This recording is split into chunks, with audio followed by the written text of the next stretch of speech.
ಅವನು ಹುಟ್ಟಿಸ್ತಾನೆ, ಹುಟ್ಟಬೇಕು, ಬೆಳೆಸ್ತಾನೆ, ಬೆಳಿಬೇಕು, ಹೊಗೆ ಆಗ್ತಾನೆ, ಹಾಕಿಸ್ಕೋಬೇಕು. ಯಾಕೆ ನನ್ನ ಜೀವನದಲ್ಲಿ ಹಿಂಗೆ ಆಗ್ತಾ ಇದೆ? ಇವತ್ತು 10ನೇ ಇಂಟರ್ವ್ಯೂ, ಇದರಲ್ಲೂ ಕೂಡ ನಾನು ಸೆಲೆಕ್ಟ್ ಆಗಲಿಲ್ಲ. ಯಾಕೆ ಹಿಂಗೆ ಆಗ್ತಾ ಇದೆ ನನ್ನ ಜೀವನದಲ್ಲಿ?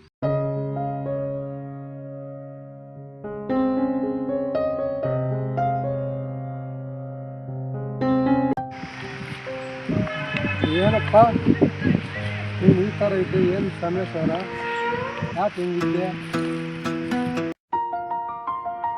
ಯಜಮಾನ್ರೇ, ನನ್ನ ಕಷ್ಟ ನಿಮ್ಗೇನ್ ಗೊತ್ತು? ನಾನು ಎಷ್ಟೇ ಕಷ್ಟಪಟ್ಟು ಎಷ್ಟೇ ಪ್ರಯತ್ನ ಪಟ್ಟು ನನ್ ಸೋಲೆ ಸಿಗ್ತಾ ಇದೆ. ನಾನು ಎಷ್ಟು ಪ್ರಯತ್ನ ಪಟ್ಟರು ಕೂಡ ನನ್ ಗೆಲುವು ಅನ್ನೋದೇ ಸಿಗ್ತಾ ಇಲ್ಲ. ಏನಪ್ಪ ಸೂಗಳು ಹರಿದೋಗಿದೆ? ಹೌದು ಯಜಮಾನ್ರೇ, ನಾನು ಕೆಲ್ಸಕ್ಕಂತ ಹುಡುಕಿ ಹುಡುಕಿ ಅಲೆದಾಡಿ ನನ್ನ ಶೂ ಎಲ್ಲ ಹರಿದೋದ್ರು ಕೂಡ ಯಾವ್ದು ಕೆಲಸನೇ ಸಿಗ್ಲಿಲ್ಲ. ಏನಪ್ಪ ಸೂಗಳೇನು ಹರಿದೋಗಿಲ್ಲ? ನೀನು ಮನೆಗೆ ಕೆಲಸ ಅಂತ ಕೂತ್ಕೊಂಡಿಲ್ಲ, ಆಚೆ ಕಡೆ ಎಲ್ಲಾನು ಓಡಾಡಿ ಹರಿದೋಗಿದೆ. ಏನಪ್ಪ ನಾನು ಒಂದು ಮಾತು ಹೇಳ್ತೀನಿ, ಕೇಳ್ತೀಯಾ?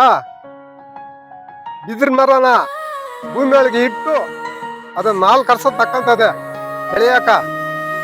ಏನಪ್ಪ ನೀನ್ ಇವಾಗ ಎಷ್ಟು ಕಷ್ಟಪಡ್ತೀಯ ಅಷ್ಟು ಬೇಗನ ನಿಂತು ಬೆಳಿತೀಯ.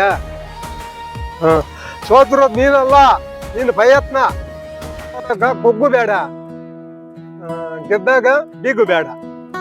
ನೀನು ಅರ್ಧದ ಶುರುಗಳು ಸರಿ ಮಾಡ್ಯ ಹೊಸ ಅಜ್ಜ ಇಡು. ಇವಾಗ ಶುರುವಾಗಿದೆ, ನಿನ್ನ ಕತೆ ನಿನ್ನ ಮುಗ್ದಿರ್ಲ.